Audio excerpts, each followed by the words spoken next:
का डेट है 24 जुलाई 1970। मुरली का टाइटल है बिंदु रूप की स्थिति सहज कैसे बने। बिंदु रूप की स्थिति विशेष किस समय बनती है? जब एकांत में बैठते हो तब, या चलते फिरते भी हो तब भी हो सकती है। अंतिम पुरुषार्थ याद का ही है। तो ये जो हम बिंदु स्वरूप में स्थित होते हैं, एक एक मिनट का अशरीरी स्थिति का ड्रिल करते हैं, तो क्या वो वाली स्थिति हमारे चलते फिरते याद रहती है या फिर स्वतः ही वो स्थिति बनती है? बाबा आज उसके बारे में डिटेल में बता रहे हैं। बहुत इंटरेस्टिंग मुरली है। चलते फिरते बिंदु रूप की स्थिति इस समय कम भी नहीं लेकिन ना के बराबर ही कहे, इसका ही अभ्यास करना चाहिए। बीच बीच में 1-2 मिनट भी निकाल कर इस बिंदु रूप की प्रैक्टिस करनी चाहिए। तो ये भगवान कह रहा है, जो मैं हर रोज़ आपको बताती हूँ कि 1-1, 2-2 मिनट का अशरीरी स्थिति का ड्रिल करो। बाबा भी वही कह रहे हैं कि वो ड्रिल करनी चाहिए। क्यों करनी चाहिए? जैसे जब कोई ऐसा दिन होता है तो सारे चलते फिरते हुए ट्रैफिक को भी रोक कर 3 मिनट साइलेंस की प्रैक्टिस कराते हैं। सारे चलते हुए कार्य को स्टॉप कर लेते हैं। आप भी कोई कार्य करते हो व बात करते हो तो बीच बीच में यह संकल्पों की ट्रैफिक को स्टॉप करना चाहिए। क्यों करना चाहिए? इस मुरली में बाबा ने एविल स्पिरिट के बारे में बताया है। जो लोग पूछते हैं मुझे एविल स्पिरिट के बारे में, तो बाद में सुनना क्या बाबा बोलते हैं। आप भी कोई कार्य करते हो तो वो बात करते हो तो बीच बीच में यह संकल्पों की ट्रैफिक को स्टॉप करना चाहिए। 1 मिनट के लिए भी मन के संकल्पों को, चाहे शरीर द्वारा चलते हुए कर्म को बीच में रोक कर यह प्रैक्टिस करना चाहिए। माना अगर आप कुछ काम भी कर रहे हो तो उस काम को 1 मिनट के लिए स्टॉप करके पावरफुल अशरीरी स्थिति। अगर यह प्रैक्टिस नहीं करेंगे तो बिंदु रूप की पावरफुल स्टेज कैसे और कब ला सकेंगे? तो अगर मैं प्रैक्टिस ही नहीं करूंगी 1-1 मिनट के अशरीरी स्थिति की ड्रिल की, तो जब मैं तपस्या में बैठूंगी, जब हम अमृत वेला करेंगे, नुमाशाम करेंगे, तब वो जो पावरफुल स्थिति बननी चाहिए परम धाम में कंबाइंड स्वरूप वाली, वो स्थिति नहीं बनेगी। और ये बाबा कह रहे हैं। इसीलिए यह अभ्यास करना आवश्यक है। बीच बीच में यह प्रैक्टिस प्रैक्टिकल में करते रहेंगे तो जो आज यह बिंदु रूप की स्थिति मुश्किल लगती है वह ऐसे सरल हो जाएगी जैसे अभी मेजॉरिटी को अव्यक्त स्थिति सहज लगती है। पहले जब अभ्यास शुरू किया तो व्यक्त में अव्यक्त स्थिति में रहना भी मुश्किल लगता था। अव्यक्त स्थिति में स्थित रहना माना ज्ञान का मनन चिंतन और ज्ञान की प्रैक्टिकल धारणा। अभी अव्यक्त स्थिति में रह कार्य करना जैसे सरल हो रहा है, वैसे यह बिंदु स्वरूप की स्थिति भी सहज हो जाएगी। तो जिसको अभी लगता है कि बिंदु स्वरूप बहुत डिफिकल्ट है, बिंदु ही नहीं दिखता, तो बाबा बोल रहे हैं सहज हो जाएगी, लेकिन इसके लिए प्रैक्टिस चाहिए। अभी महारथियों को ये प्रैक्टिस करनी चाहिए। अगर अव्यक्त स्थिति नहीं है तो बिंदु रूप में स्थित होना भी मुश्किल लगता है। देखो बाबा ने क्लियर आंसर दिया है।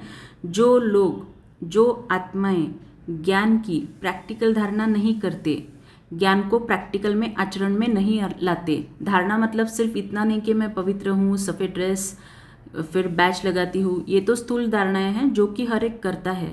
लेकिन सूक्ष्म धारणाएं बाबा जो हर रोज़ की मुरली में बताते हैं कि हमें क्या करना है, क्या नहीं करना है। अगर हम उस सभी चीज़ों को फॉलो करते हैं तो हम अव्यक्त स्थिति में स्थित रहते हैं। अभी बाबा क्या कह रहे हैं फिर से पढ़ते हैं। अगर अव्यक्त स्थिति नहीं है, माना ज्ञान की प्रैक्टिकल धारणा नहीं है, तो बिंदु रूप में स्थित होना भी मुश्किल लगता है। इसीलिए अभी इसका भी अभ्यास करो। शुरू में अव्यक्त स्थिति का अभ्यास करने के लिए कितना एकांत में बैठ अपना व्यक्तिगत पुरुषार्थ करते थे, वैसे ही इस फाइनल स्टेज का भी पुरुषार्थ बीच बीच में समय निकालकर करना चाहिए।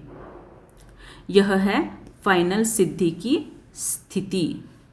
तो देखो, फाइनल पेपर में अगर पास विद ऑनर होना है तो अशरीरी स्थिति की बीच बीच में ड्रिल करने के सिवाय हमारे पास और कोई चारा नहीं है।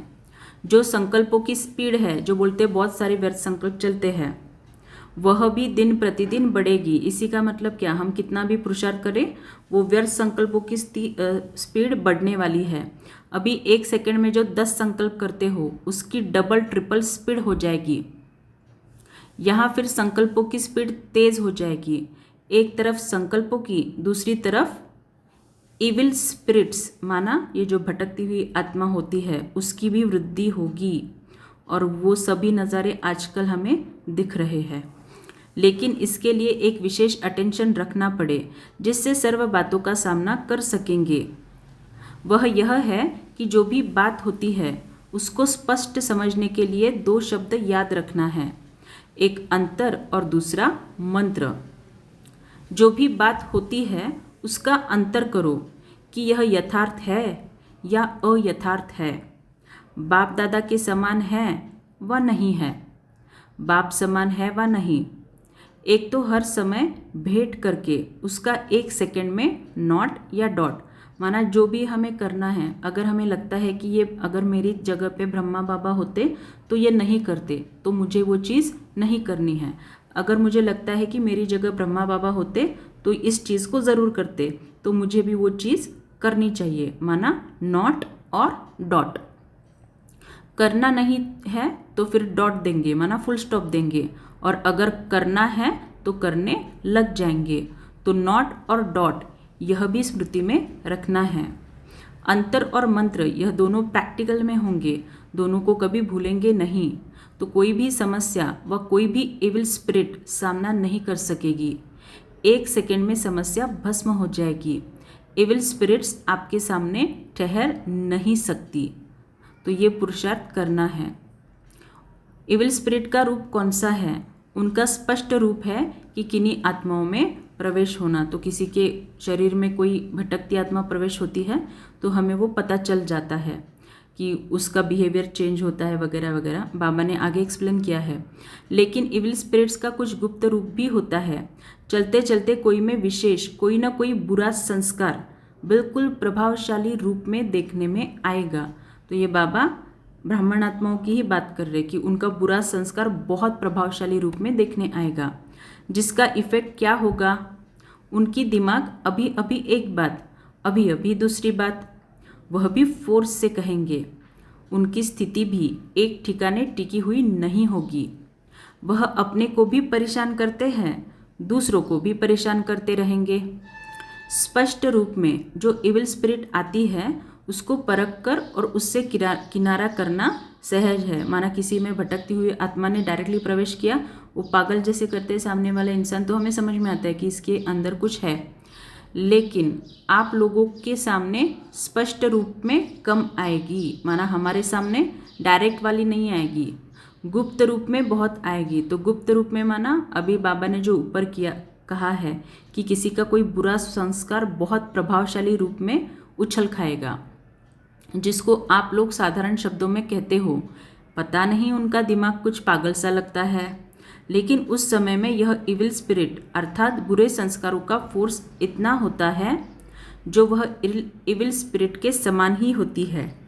जैसे वह बहुत तंग करते हैं वैसे यह भी बहुत तंग करते हैं। यह बहुत होने वाला है। तो ये सब चीज़ें हमें ब्राह्मण परिवार में बहुत दिखने वाली है। इसीलिए सुनाया कि अभी समय की बचत, संकल्पों की बचत, अपने शक्ति की बचत का योजना बनाकर बीच बीच में उस बिंदु रूप की स्थिति को बढ़ाओ। जो हम रोज़ बोलते हैं कि 1-1 मिनट की पावरफुल ड्रिल करो, 1 मिनट अशरीरी, 1 मिनट कंबाइंड स्वरूप की ड्रिल करो। तो बाबा भी वही कह रहे हैं कि अगर हमें लगता है कि ये इविल स्पिरिट हम में नहीं घुसे या फिर हमें नहीं तंग करे, तो इन ड्रिल्स को एक्यूरेटली करना है। जितना बिंदी रूप की स्थिति होगी उतना कोई भी इविल स्पिरिट, इविल संस्कार का फोर्स आप लोगों पर वार नहीं करेगा और आप लोगों का शक्ति स्वरूप ही उन्हों को मुक्त करेगा। यह भी सर्विस करनी है। तो इविल स्पिरिट व इविल संस्कारों को भी अति में जाकर फिर उन्हों का अंत होगा। अब तो सर्विस का रूप भी बड़ा सूक्ष्म होता जाएगा, इसीलिए अपने सूक्ष्म स्वरूप की स्थिति भी बढ़ाओ। तो सूक्ष्म स्वरूप माना ही क्या? अति सूक्ष्म ते सूक्ष्म स्वरूप क्या है? बिंदी स्वरूप। यह सभी प्रत्यक्ष होकर फिर प्रायलोप होना है। प्रायलोप होने से पहले प्रत्यक्ष हो फिर प्रायलोप होंगे। सर्विस इतनी बढ़नी है जो एक एक को 10 का कार्य करना पड़ेगा। शक्तियों की भुजाएं कितनी दिखाती है? भुजाओं का अर्थ ही है इतनी सर्विस में मददगार बनना। लंबा शरीर नहीं लेकिन बुद्धि लंबी है। इन्हों को आगे दौड़ना गोया शक्तियों के आगे दौड़ना है। शक्तियों को आगे रखना यही इन्हों की दौड़ की निशानी है। अच्छा, ओम शांति।